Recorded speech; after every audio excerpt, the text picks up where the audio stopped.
ఇటీవల సోషల్ మీడియాలో north India south India మధ్య డిబేట్స్ ఎక్కువగా జరుగుతున్నాయి. నార్త్ వర్సెస్ సౌత్ అనే విభజనపై భిన్న అభిప్రాయాలు స్పష్టంగా కనిపిస్తున్నాయి.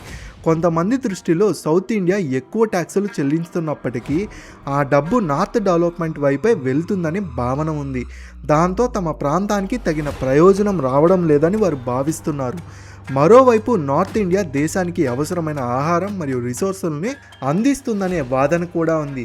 దేశ ఆర్థిక వ్యవస్థ నడవడంలో తమ పాత్ర చాలా ముఖ్యమని వారు చెప్తున్నారు. ఇంకొక వైపు జనాభా తగ్గుదల వల్ల రిప్రజెంటేషన్పై ప్రభావం పడుతుంది. రాజకీయ స్థాయిలో చర్చ కొనసాగుతుంది. దాంతో జనాభా పెంపుపై దృష్టి పెట్టాలనే అభిప్రాయం కూడా వ్యక్తమవుతుంది. ఈ ఎమోషనల్ డిబేట్స్, రాజకీయ గొడవలు కాసేపు పక్కన పెడితే డేటా ఏమంటుంది? నిజంగా గ్రౌండ్ లెవెల్లో పరిస్థితి ఎలా ఉంది? నిజమేంటి? ఎకనామికల్గా, సోషల్గా సౌత్ ఇండియా నార్త్ ఇండియా కంటే స్పష్టంగా మెరుగైన స్థితిలో ఉంది. ఈరోజు మన దేశం ప్రపంచంలో 4వ అతిపెద్ద ఆర్థిక వ్యవస్థగా ఎదిగింది. కానీ దేశం మొత్తం ఒకే స్పీడ్లో డెవలప్ కావడం లేదు. ఒకవైపు సౌత్ ఇండియా సంపదను సృష్టిస్తుంది, కొత్త యూనికార్న్ స్టార్టప్స్ పెడుతుంది, ప్రపంచానికి టాలెంట్ అందిస్తుంది. ఇంకోవైపు నార్త్ ఇండియా ఇంకా పెరుగుతున్న జనాభా, వలసలు, ఆర్థిక సమస్యలతో పోరాడుతుంది. ఈ గ్యాప్ ఎందుకు వచ్చింది? సౌత్ ఇండియా ఎందుకు నార్త్ కంటే బెటర్గా డెవలప్ అయింది? ఒకప్పుడు న్యాచురల్ రిసోర్స్తో బలంగా ఉన్న నార్త్ ఇండియా ఎందుకు వెనుకబడింది? ఇది ఈరోజు మొదలైన సమస్య కాదు. గత 30 నుండి 40 ఏళ్ళుగా తీసుకున్న పాలసీ ఫలితం. సౌత్ ఇండియా వాళ్ళకి తాము ఏం డెవలప్ అయ్యామని పెద్దగా అనిపించకపోవచ్చు, కానీ నార్త్ ఇండియా ప్రాంతాలను చూస్తే ఈ తేడా స్పష్టంగా అర్థమవుతుంది. కాబట్టి అసలు నెంబర్స్ ఏమంటున్నాయో చూద్దాం. టూరిజం ఎక్కువగా ఉన్న హిమాచల్ ప్రదేశ్, ఉత్తరాఖండ్ వంటి రాష్ట్రాలని పక్కన పెట్టి నార్త్ ఇండియాలోని కొన్ని రాష్ట్రాలని సౌత్ ఇండియా రాష్ట్రాలతో పోలుద్దాం. భారతదేశం మొత్తం జనాభాలో సౌత్ ఇండియా జనాభా కేవలం 20% మాత్రమే. అంటే ప్రతి 5 భారతీయుల్లో ఒకరు మాత్రమే సౌత్లో ఉంటారు. కానీ దేశ జీడిపి అంటే మొత్తం ఆదాయంలో సౌత్ ఇండియా వాటా ఎంతో తెలుసా? అక్షరాల 31%. ఇది చాలా పెద్ద విషయం. ఎందుకంటే కేవలం 20% జనాభా కలిసి దేశ ఆర్థిక వ్యవస్థలో 31% భాగాన్ని తీసుకువస్తుంది. ఇప్పుడు నార్త్ ఇండియా వైపు చూద్దాం. పైన చెప్పుకున్న నార్త్ రాష్ట్రాల్లో దేశ జనాభాలో దాదాపు 50% మంది ఇక్కడే ఉంటున్నారు. కానీ జీడిపిలో వాళ్ళు వాటా కేవలం 30% దగ్గరే ఉంటుంది. అంటే సగం జనాభా ఉన్నా కూడా తక్కువ జనాభా ఉన్న సౌత్ ఇండియాతోనే సమానంగా సంపద సృష్టించలేకపోతున్నారు. ఇంకా సులభంగా అర్థం కావాలంటే సగటు ఆదాయం చూద్దాం. సౌత్ ఇండియాలో ఒక వ్యక్తి సంవత్సరానికి సుమారు 3.4 లక్షలు సంపాదిస్తున్నాడు. అదే నార్త్ ఇండియాలో ఒక వ్యక్తి సంవత్సరానికి కేవలం 1.8 లక్షలు మాత్రమే సంపాదిస్తున్నాడు. అంటే ఒక యావరేజ్ సౌత్ ఇండియా ఒక నార్త్ ఇండియా కంటే దాదాపు 2 రెట్లు ఎక్కువ సంపాదిస్తున్నాడు. ఇది కేవలం శాలరీ తేడా కాదు, ఇది ప్రొడక్టివిటీ గ్యాప్. సౌత్లో మంచి స్కిల్స్, ఆరోగ్యం, అర్బన్ జాబ్స్ ఉండటం వల్ల వర్కర్స్కి ఎక్కువ వెల్త్ క్రియేట్ చేస్తున్నారు. ఇంకో షాకింగ్ విషయం చూస్తే జార్ఖండ్ రాష్ట్రం మొత్తం జీడిపి కర్ణాటక రాష్ట్రం చేసే ఐటీ ఎకనామిక్స్ విలువ కంటే తక్కువ. కర్ణాటక ఐటీ ఎక్స్పోర్ట్స్ విలువ అక్షరాలు 5.5 లక్షల కోట్లు. సరే, డబ్బు ఒక్కటే డెవలప్మెంట్కి మేజర్ కాదు కదా, మరి చదువు, ఆరోగ్యం సంగతి ఏంటో ఇక్కడే అసలు మ్యాటర్ ఉంది. ఫస్ట్ లిటరసీ చూద్దాం. సౌత్లో టాప్ కేరళలోనే లిటరసీ రేట్ 96% ఉంది. అండ్ నార్త్లో కొంచెం బెటర్ అంటే హర్యానాలో 89%. సౌత్లో తక్కువ లిటరసీ ఉన్నది మన ఆంధ్రప్రదేశే. సౌత్లో మాత్రం కాదు, మన ఏపీ దేశంలోనే తక్కువ లిటరసీ ఉన్న స్టేట్. అదేంటి, నార్త్లో బీహార్ ఉంది కదా అని మనం అనుకుంటున్నాం.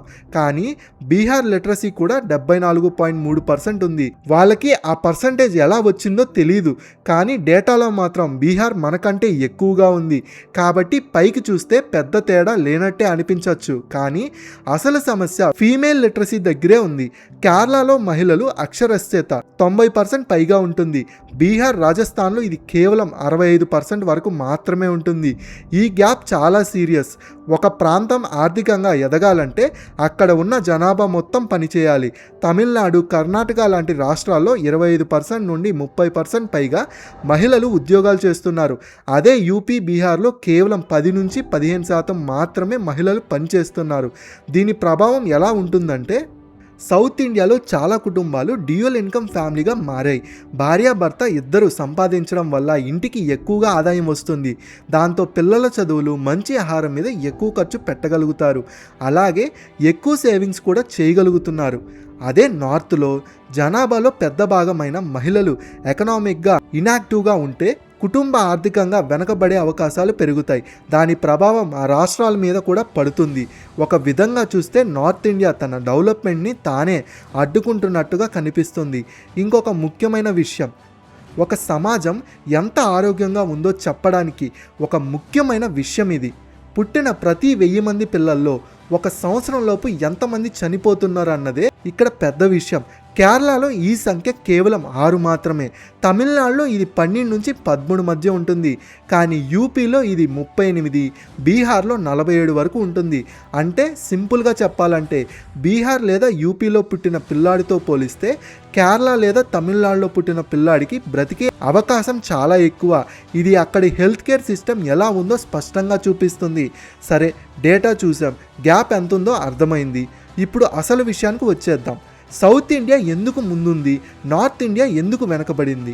దీనికి చరిత్రలో జరిగిన 4 ముఖ్యమైన కారణాలు ఉన్నాయి. మొదటి కారణం హ్యూమన్ క్యాపిటల్ ఇన్వెస్ట్మెంట్. సింపుల్గా చెప్పాలంటే 1950 నుండి 1970 మధ్యలో స్వాతంత్రం వచ్చిన తర్వాత సౌత్ ఇండియా రాష్ట్రాలు ఒక ముఖ్యమైన నిర్ణయం తీసుకున్నాయి. పెద్ద ఫ్యాక్టరీల కంటే ముందుగా మనుషుల మీద పెట్టుబడి పెట్టాయి. అంటే స్కూళ్ళు, ఆసుపత్రులు ఏర్పాటు చేసి ప్రాథమిక విద్య మరియు ఆరోగ్యం మీద దృష్టి పెట్టాయి. నార్త్ ఇండియాలో ఈ సోషల్ మార్పులు చాలా ఆలస్యంగా ప్రారంభమయ్యాయి. ఆ 20-30 ఏళ్ల గ్యాప్ ఇప్పుడు పెద్ద ఆర్థిక తేడాగా మారింది. చదువుకున్న ఆరోగ్యమైన జనాభా ఉండటం వల్ల సౌత్ ఇండియా వేగంగా మోడర్న్ జాబ్స్కి రెడీ అయింది. ఇప్పుడు రెండో కారణం ఫ్రంట్ ఈక్వలైజేషన్ పాలసీ. ఇది చాలామందికి తెలియని విషయం. దీనివల్ల నార్త్ మరియు ఈస్ట్ ఇండియాకి నష్టం జరిగింది. స్వాతంత్రం వచ్చినప్పుడు బీహార్, జార్ఖండ్, ఒడిస్సా, బెంగాల్ రాష్ట్రాల్లో బొగ్గు, ఇనుమ, స్టీల్ వంటి పెద్ద ఖనిజ వనరులు ఉన్నాయి. సాధారణంగా ఇండస్ట్రీలు ముడి సరుకు దగ్గరే ఏర్పడాలి. అలా ఉండే ట్రాన్స్పోర్ట్ ఖర్చు తక్కువ అవుతుంది. కానీ 1952లో కాంగ్రెస్ ప్రభుత్వం ఫ్రంట్ ఈక్వలైజేషన్ పాలసీ తీసుకొచ్చింది. ఈ పాలసీ ప్రకారం ఫ్యాక్టరీ ఎక్కడ ఉన్నా బొగ్గు, స్టీల్ ట్రాన్స్పోర్ట్ ఖర్చుని ప్రభుత్వం సబ్సిడీగా ఇస్తుంది. దాంతో కంపెనీలు ముడి సరుకు ప్రాంతాల కంటే ముంబై, గుజరాత్, చెన్నై వంటి సముద్ర తీర ప్రాంతాలనే ఎక్కువగా ఎంచుకున్నాయి. సులభంగా కావడం పెద్ద అడ్వాంటేజ్ అయింది. అదే సమయంలో ఆ పాలసీ వల్ల ట్రాన్స్పోర్ట్ ఖర్చు కూడా సమస్య లేకుండా పోయింది. దాంతో కంపెనీలు ఎక్కువగా సముద్ర తీర ప్రాంతాలకే వెళ్ళాయి. న్యాచురల్ రిసోర్సెస్ ఉన్న బీహార్, జార్ఖండ్ రాష్ట్రాలు తమ ప్రధాన అడ్వాంటేజెస్ కోల్పోయాయి. దాదాపు 40 ఏళ్ళ తర్వాత 1990లో పాలసీని తీసేసినా అప్పటికే నష్టం జరిగిపోయింది. ఇండస్ట్రీస్ ఎక్కువగా సౌత్ మరియు వెస్ట్ వైపు షిఫ్ట్ అయిపోయాయి. ఇంకా సౌత్ ఇండియా వ్యవసాయంలో కూడా తెలివిగా మార్పులు చేసింది. కేవలం వరి, గోధుమలకే పరిమితం కాకుండా horticulture, dairy, fisheries, food processing వైపు మారింది. ఈ రంగంలో ఇన్కమ్ ఎక్కువగా ఉంటుంది. కానీ నార్త్ ఇండియాలో ముఖ్యంగా పంజాబ్, హర్యానా, యూపీ రాష్ట్రాల్లో ఇంకా వరి, గోధుమలపై ఆధారపడి ఉన్నాయి. మినిమం సపోర్ట్ ప్రైస్ మీద ఎక్కువగా సాగు కొనసాగుతుంది. ఇక్కడ ప్రధాన సమస్య ఏంటంటే వ్యవసాయంలో 60% జనాభా ఉండిపోతే ఆదాయం పెద్దగా పెరగదు. దాంతో ప్రజల దగ్గర డబ్బు తక్కువగా ఉంటుంది. డబ్బు లేకపోతే మార్కెట్లో డిమాండ్ కూడా ఉండదు. అంటే ఇండస్ట్రీస్ తయారు చేసే వస్తువులకి కొనుగోలు తక్కువ అవుతుంది. ఇంకోవైపు స్కిల్ లేకపోతే మోడర్న్ జాబ్స్ కూడా రావు. ఈ విధంగా నార్త్ ఇండియా ఒక సైకిల్లో ఇరుక్కుపోయింది. ఇంకో ముఖ్యమైన విషయం పాపులేషన్ కంట్రోల్. సౌత్ ఇండియా 1970 నుంచి కుటుంబ నియంత్రణ దృష్టి పెట్టింది. దాంతో జనాభా పెరుగుదల తగ్గింది. దీనివల్ల 1990లో ఐటీ బూమ్ వచ్చినప్పుడు సౌత్ ఇండియా రెడీగా ఉంది. తక్కువ మంది పిల్లలు ఉండడంతో తల్లిదండ్రులు వారికి మంచి చదువు అందించారు. ముఖ్యంగా ఇంజనీరింగ్పై ఎక్కువ ఫోకస్ పెట్టారు. ఇంగ్లీష్ మాట్లాడే ఇంజనీర్లు ఐటీ జాబ్స్కి సులభంగా సరిపోతారు. మహిళలు కూడా చదివి ఉద్యోగాలు తెచ్చుకున్నారు. దాంతో బెంగళూరు, హైదరాబాద్, చెన్నై నగరాలు ఐటీ హబ్బులుగా మారాయి. అదే సమయంలో నార్త్ ఇండియాలో జనాభా వేగంగా పెరిగింది. అక్కడ డిపెండెన్సీ రేషియో ఎక్కువగా ఉంది. ఒకరు సంపాదిస్తే నలుగురు ఆధారపడి పరిస్థితి. దాంతో సేవింగ్స్ తక్కువ ఉంటాయి, పెట్టుబడులు కూడా తగ్గిపోతాయి. అయితే నార్త్ ఇండియా పూర్తిగా వెనకపడిపోయిందా అంటే కాదు. ఇప్పటికిప్పుడే మార్పు కనిపిస్తుంది.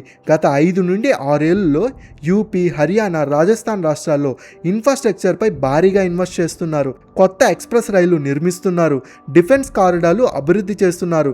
నోయిడా వంటి నగరాల్లో ఎలక్ట్రానిక్ మ్యానుఫ్యాక్చరింగ్ పెరుగుతుంది, డేటా సెంటర్లు కూడా వస్తున్నాయి. కానీ డెవలప్మెంట్ అనేది కాంపౌండింగ్ లాంటిది.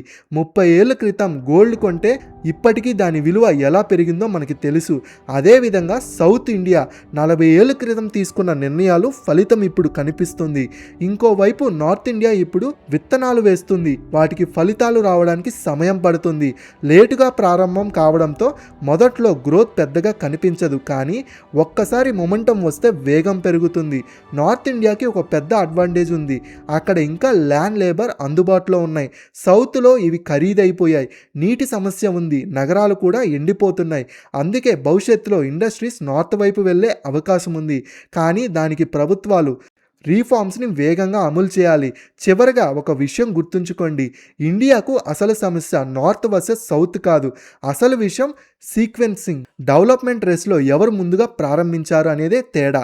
సౌత్ ఇండియా ముందే ప్రారంభించింది, నార్త్ ఇండియా కొంచెం ఆలస్యంగా ప్రారంభించిన మన దేశ టార్గెట్. ఐఐటి కాన్పూర్ లేదా ఐఐటి రుక్కీల్లో చదివిన ఒక స్టూడెంట్ ఉద్యోగం కోసం బెంగళూరు లేదా చెన్నైకి వెళ్లాల్సిన అవసరం ఉండకూడదు. అతనికి పాట్నా లేదా లక్నోలోనే అదే స్థాయి ఉద్యోగం దొరకాలి. బ్రతుకు కోసం వలసలు వెళ్లే పరిస్థితి తగ్గాలి. అప్పుడే ఇండియా నిజమైన సూపర్ పవర్గా మారుతుంది. ఈ వీడియోలో చెప్పిన విషయాలు మీకు ఎలా అనిపించాయి? సౌత్ ఇండియా సక్సెస్ నుంచి నార్త్ ఇండియా నేర్చుకోవాల్సిన పాఠాలేంటి? మీ అభిప్రాయాన్ని కామెంట్స్లో తెలియజేయండి. వీడియో నచ్చితే లైక్ చేయండి, మీ ఫ్రెండ్స్ అండ్ ఫ్యామిలీకి షేర్ చేయండి. ఇలాంటి డీప్ మరియు ఆసక్తికరమైన విషయాల కోసం అండ్ జియోపాలిటిక్ అనాలిసిస్ కోసం మా ఛానల్ని ఇప్పుడే సబ్స్క్రైబ్ చేసుకోండి. నెక్స్ట్ వీడియోతో మళ్ళీ కలుసుకుందాం. అంతవరకు సురక్షితంగా ఉండండి, క్షేమంగా ఉండండి.